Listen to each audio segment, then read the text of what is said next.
आज ये वीडियो काफ़ी लंबा होगा। भारत का संविधान, ठीक है। भारत के संविधान का यह तीसरा वीडियो है इस चैनल पर, ठीक है। आज हम पढ़ेंगे राज्यसभा के सभापति, उपसभापति कौन होते हैं, लोकसभा के अध्यक्ष, उपाध्यक्ष, इनकी शक्तियों के बारे में पढ़ेंगे, ठीक है। आपको नोट्स मिलेंगे, वो भी फ्री। संविधान आपको फ्री मिलेगा, पूरे वीडियो आपको फ्री मिलने वाले हैं और नोट्स भी आपको फ्री मिलने वाले हैं। इसके लिए आपको क्या करना होगा, सुन लीजिए। टेलीग्राम पे रुद्र सर सर्च कीजिएगा, आपको चैनल पर आप जुड़िए, आपको फ्री पीडीएफ मिलती रहेंगी, करंट अफेयर की मैगजीन्स वैगजीन्स सारी फ्री मिलती रहेंगी आपको। किसी प्रकार का कोई शुल्क नहीं है, किसी प्रकार की कोई भी शुल्क नहीं देना है आपको इस चैनल के लिए। कोई भी चीज़ मिलेगी आपको सब फ्री मिलेगा, नोट्स भी सारे फ्री मिलेंगे, ठीक है। इम्पोर्टेंट चीज़ है, पढ़ लीजिए, ठीक है। आज हमारा जो टॉपिक है, मैंने जैसे आपको बताया, राज्यसभा के सभापति, उपसभापति, लोकसभा के अध्यक्ष और उपाध्यक्ष से संबंधित, ठीक है। वीडियो आपको मिलते जाएंगे, नोट्स भी मिलते जाएंगे। बस आपको करना क्या है, वीडियो को लाइक करना है, सब्सक्राइब करना है और शेयर करना है। शुरू कर रहे हैं, ठीक है। बात करते हैं राज्यसभा। राज्यसभा में सभापति और उपसभापति के बारे में आर्टिकल 89 में राज्यसभा के सभापति, उपसभापति के बारे में चर्चा है, ठीक है। अगर कहें वर्तमान में राज्यसभा में कितने सदस्य हैं तो 245, ठीक है। सभापति कौन होगा, भारत का उपराष्ट्रपति। भारत का उपराष्ट्रपति राज्यसभा का पदेन सभापति होता है। यह संसद का सदस्य नहीं होता है, याद रखिएगा, यह संसद का सदस्य नहीं होता है। इसलिए एक उपराष्ट्रपति है, एक विशेष सम्मान होता है इसका, और बात मानना ज़रूरी होता है क्योंकि ये ही पीठासीन होता है राज्यसभा का। पीठासीन मतलब कि सर्वोच्च, ठीक है, यानी कि सबसे बड़ा अधिकारी, ठीक है, राज्यसभा का, ठीक है। इसीलिए इसकी बात मानना ज़रूरी होता है। सभापति की अनुपस्थिति में उसका कार्य उपसभापति करते हैं। सभापति की अनुपस्थिति में उसका कार्य, यानी कि सभापति का कार्य जो होता है वो उपसभापति करता है, इसे चुना जाता है।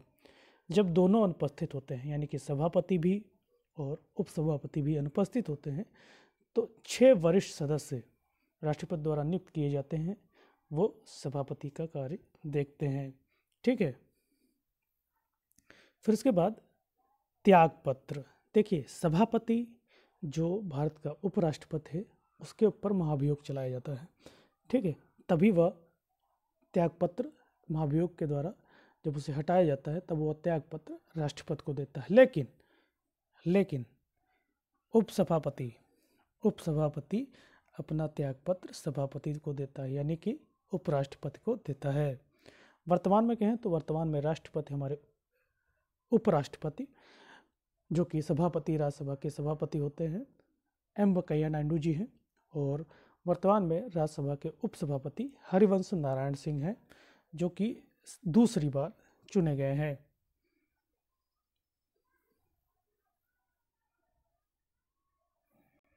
अब बात करते हैं, जब उपसभापति को पद से हटाए जाने का कोई संकल्प विचाराधीन होता है तब वह सदन का सभापतित्व नहीं कर सकता। यानी कि जब उसे हटाए जाने का संबंधित कोई संकल्प, कोई प्रस्ताव आया हुआ होता है तब वह सदन का सभापतित्व नहीं कर सकता। एक सामान्य, जिस तरह के राज्यसभा के सदस्य होते हैं उसी तरह वह रहता है। यह अनुच्छेद 92 में दिया हुआ है।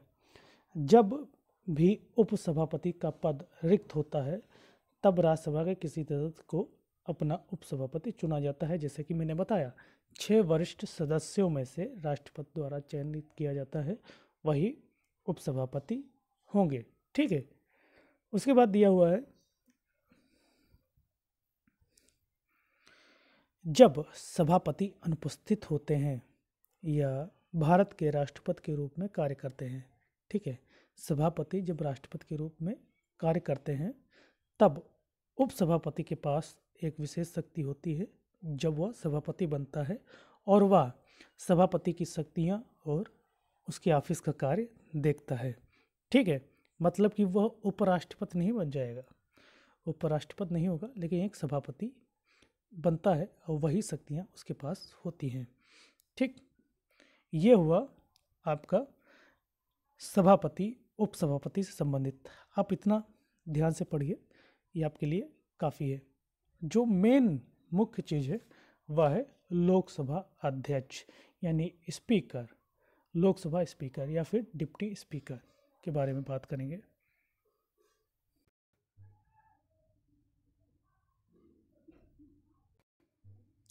बात करते हैं लोकसभा अध्यक्ष, लोकसभा स्पीकर। ठीक है, अनुच्छेद 93 आर्टिकल 93 में लोकसभा के अध्यक्ष तथा उपाध्यक्ष डिप्टी स्पीकर, लोकसभा के स्पीकर और डिप्टी स्पीकर के बारे में कहा गया है। ठीक है, प्रोटेम स्पीकर क्या होता है आप देख रहे होंगे, लेकिन इसे शब्दों से सुनिएगा, ऑडियो के माध्यम से सुनिएगा। जो प्रोटेम स्पीकर होता है यह एक अस्थाई अध्यक्ष होता है, यानी कि जब तक नई लोकसभा अध्यक्ष का निर्वाचन नहीं होता है तब तक वह अस्थाई अध्यक्ष होता है। नई लोकसभा का सबसे वरिष्ठ सदस्य होता है जिसे राष्ट्रपति द्वारा 2 कृत्य कार्यों का पालन करने के लिए नियुक्त किया जाता है। पहली अध्यक्षता का करेगा लोकसभा में, क्योंकि उस समय लोकसभा का अध्यक्ष कोई भी नहीं होता है, और राष्ट्रपति इतने करीब 545 सदस्य होते हैं, उनको एक जैसी शपथ दिलाना काफ़ी ज़्यादा बड़ा काम होता है। यही काम प्रोटेम स्पीकर करता है जो राष्ट्रपति करता है। ठीक, और नए सदस्यों का शपथ दिलाना, ठीक है, लोकसभा अध्यक्ष पद के निर्वाचन का संचालन भी करना होता है। वर्तमान में जो नरेंद्र मोदी जी की सरकार दूसरी बार चुनी गई, उसके प्रोटेम स्पीकर थे वीरेंद्र कुमार, याद रखिएगा, बहुत महत्वपूर्ण है। ठीक है, जब नई लोकसभा में अध्यक्ष का चुनाव होता है, अध्यक्ष कौन होगा इसके बारे में कुछ योग्यताएं दी हुई हैं, चर्चा करेंगे। अध्यक्ष लोकसभा का सदस्य होना चाहिए। ठीक है, लोकसभा का सदस्य होना चाहिए। चुनाव लोकसभा के सदस्यों द्वारा साधारण बहुमत से होना चाहिए। ठीक है, साधारण बहुमत से होना चाहिए। कार्यकाल जो वर्तमान की लोकसभा का कार्यकाल जो 5 वर्ष होता है, सामान्यतः उतना कार्यकाल होना चाहिए, होता है, होना क्या चाहिए, होता है। ठीक है, अलग से कोई शपथ नहीं दिलाई जाती, जो प्रोटेम स्पीकर शपथ दिलाता है, क्योंकि वह लोकसभा का सदस्य होता है। ठीक है, इसी वजह से जो प्रोटेम स्पीकर शपथ दिलाता है, इसीलिए उसे लोकसभा अध्यक्ष बनने के लिए कोई अलग से शपथ नहीं दिलाई जाती है। ठीक है, याद रखिएगा, लोकसभा अध्यक्ष को चुनने के लिए जो वहाँ के सदस्य होते हैं वो चुनते हैं साधारण बहुमत से, 1/3 बहुमत से। ठीक है, याद रखिएगा। वर्तमान में लोकसभा अध्यक्ष श्री ओम बिरला जी हैं, जो कि कोटा, राजस्थान के कोटा क्षेत्र से चुने हुए लोकसभा सदस्य हैं। ठीक है, अध्यक्ष अपना त्यागपत्र उपाध्यक्ष को देता है और उपाध्यक्ष अपना त्यागपत्र अध्यक्ष को देता है। ठीक है, लोकसभा का एक पीठासीन अधिकारी होता है, यानी कि आप कहेंगे सबसे बड़ा अधिकारी लोकसभा का कौन होता है, लोकसभा अध्यक्ष। ठीक है, एक तरह से आप कहें तो पीठासीन का मतलब कि लोकसभा का सबसे बड़ा अधिकारी, जो कि पूरी लोकसभा का संचालन वह करता है। ठीक है, इसकी बात माननी बहुत ज़रूरी होती है, क्योंकि यह सबसे बड़ा अधिकारी होता है। इसको हटाने के लिए, सबसे बड़ी बात, इसको हटाने के लिए क्या होता है, एक विशेष बहुमत की ज़रूरत होती है। साधारण बहुमत से आप चुनाव करेंगे, विशेष बहुमत से आपको इनको हटाया जाएगा। अगर साधारण बहुमत से हटाना होता तो सरकार क्या करती कि अपने अपने जो वरिष्ठ सदस्य हैं कहीं नाराज ना हो जाएं, उनको एक एक साल के बाद नए नए लोकसभा अध्यक्ष बनते जाते हैं, उनको हटाती जाती, इसीलिए यह किया गया है कि एक विशेष बहुमत होगा। ठीक है, 2/3 बहुमत के साथ लोकसभा अध्यक्ष को हटाया जा सकता है। हटाने के लिए उन्हें विशेष बहुमत, सदन की तत्काल संख्या, जो उस समय तत्काल संख्या से आधे से अधिक सदस्यों के द्वारा हटाया जा सकता है। प्रस्ताव क्या होगा? प्रस्ताव कम से कम न्यूनतम सदस्य 5 सदस्य हों, जो लोकसभा के 5 सदस्य हों, 50, 5 नहीं 50 दिखा देखिएगा, 50 सदस्य कम से कम ये प्रस्ताव लाएंगे हटाने के लिए। और हटाने से पहले, ठीक है, 14 दिन पहले उन्हें बताना होगा, पहले बताना होगा। ठीक है, उसके बाद एक विशेष बहुमत है, 2/3 बहुमत से उसे पारित भी करना होगा। ठीक है, जब प्रस्ताव यह चल रहा होगा, यानी कि हटाने का जब प्रस्ताव चल रहा होगा, तब वह पीठासीन अधिकारी नहीं लेता है। एक सामान्य सदस्य की तरह, लोकसभा सदस्य की तरह वह लोकसभा अध्यक्ष होता है। ठीक है, लोकसभा अध्यक्ष की विशेष शक्तियों के बारे में बात करेंगे। ठीक है, क्योंकि ये बहुत इंपॉर्टेंट है। लोकसभा के कार्यों का संचालन और लोकसभा का नियंत्रण भी, सदस्यों पर नियंत्रण भी इसके द्वारा होता है। ठीक है, इसको ध्यान रखिएगा, लोकसभा के कार्यों का संचालन और नियंत्रण भी इसके द्वारा होता है। ठीक है, देखिए, अगर प्रधानमंत्री जी भी हैं, ठीक है, अगर उन्हें 10 मिनट का टाइम दिया गया है अपनी बात या फिर कुछ विचार रखने का, तो वह 10 मिनट तक ही बात कर सकते हैं। ठीक है, राज्यसभा जो लोकसभा अध्यक्ष हैं वो चाहें तो उन्हें बैठाल सकते हैं अगर वो ज़्यादा बात कर रहे हैं। तो आप इस तरह से समझ जाइए कि लोकसभा अध्यक्ष को एक विशेष शक्ति भी दी जाती है। ठीक है, लोकसभा के सचिवालय पर नियंत्रण रहता है। देखिए, राज्यसभा और लोकसभा में महासचिव होते हैं, उनका सचिवालय होता है, जिस पर नियंत्रण राज्यसभा में सभापति और लोकसभा में अध्यक्ष का होता है।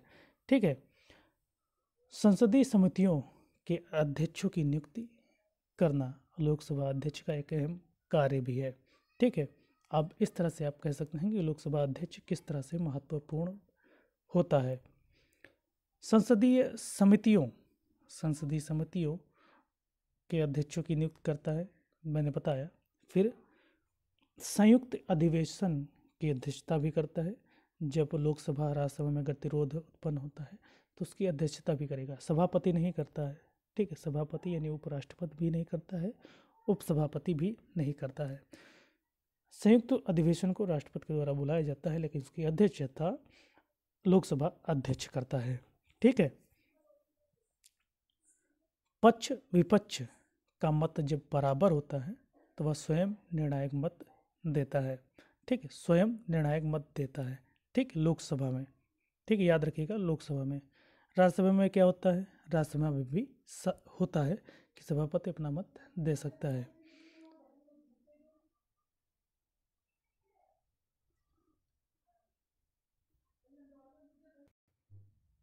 उसके बाद बात करेंगे धन विधेयक का निर्धारण करता, कोई विधेयक धन विधेयक है, इसके बारे में भी लोकसभा अध्यक्ष बताता है। ठीक है, विदेश जाने वाले सदस्यों का भी निर्धारण करता है। लोकसभा के सदस्य विदेश टूर पर जाते हैं, दूसरे देश के लोकतंत्र को समझना होता है, उनके बारे में जानकारी या फिर ट्रेवल बहुत ज़रूरी होता है, उसका भी निर्धारण लोकसभा अध्यक्ष करता है। प्रधानमंत्री के साथ भी सदस्य जाते हैं, उनका भी निर्धारण लोकसभा अध्यक्ष करता है कि यह व्यक्ति, यह सदस्य आपके साथ या फिर यह विदेशी टूर पे जाएगा। 60 दिनों तक कोई सदस्य अनुपस्थित रहता है लोकसभा में तो उसकी अयोग्यता घोषित करेगा लोकसभा अध्यक्ष। दल बदल के आधार पर भी जो लोकसभा अध्यक्ष होता है वह किसी सदस्य की अयोग्यता घोषित कर सकता है। गढ़पूर्ति यानी कोरम, यानी कि संसद यानी कि लोकसभा में कम से कम कितने सदस्य होने चाहिए, अगर इससे कम होंगे तो सदन स्थगित होगा। 1/10 यानी कम से कम 50 सदस्य लोकसभा में होने चाहिए, नहीं होते हैं तो सभा स्थगित मानी जाएगी। यह भी निर्धारण लोकसभा अध्यक्ष करता है। आप इससे समझ सकते हैं कितनी शक्तियाँ लोकसभा अध्यक्ष को दी गई है। ठीक है, उसके बाद एक नोट है, लिखेगा, जब अध्यक्ष तथा उपाध्यक्ष दोनों अनुपस्थित होते हैं तब 10 वरिष्ठ सदस्यों के पैनल में राष्ट्रपति द्वारा चयनित होते हैं, वह अध्यक्षता और उपाध्यक्ष रहेंगे। ठीक है, पहली महिला लोकसभा अध्यक्ष मीरा कुमार थी और पहला लोकसभा अध्यक्ष, स्वतंत्र भारत का पहला लोकसभा अध्यक्ष जीवी मावलकर थे। ठीक है, ये वीडियो था दोस्तों जो लोकसभा अध्यक्ष के बारे में था, लोकसभा के स्पीकर, डिप्टी स्पीकर और राज्यसभा के सभापति, उपसभापति के बारे में था। एक क्वेश्चन लास्ट में देता हूँ कि राज्यसभा में जब मत बराबर होते हैं, क्या सभापति अपना वोट मत देने का उसे अधिकार होता है? प्लीज़ कमेंट के माध्यम से बताइएगा, इसका आंसर आपको मिलेगा। ठीक है, फिलहाल वीडियो कैसा लगा ज़रूर कमेंट के माध्यम से बताइएगा और वीडियो को लाइक शेयर ज़रूर कीजिएगा। जय हिंद, जय भारत।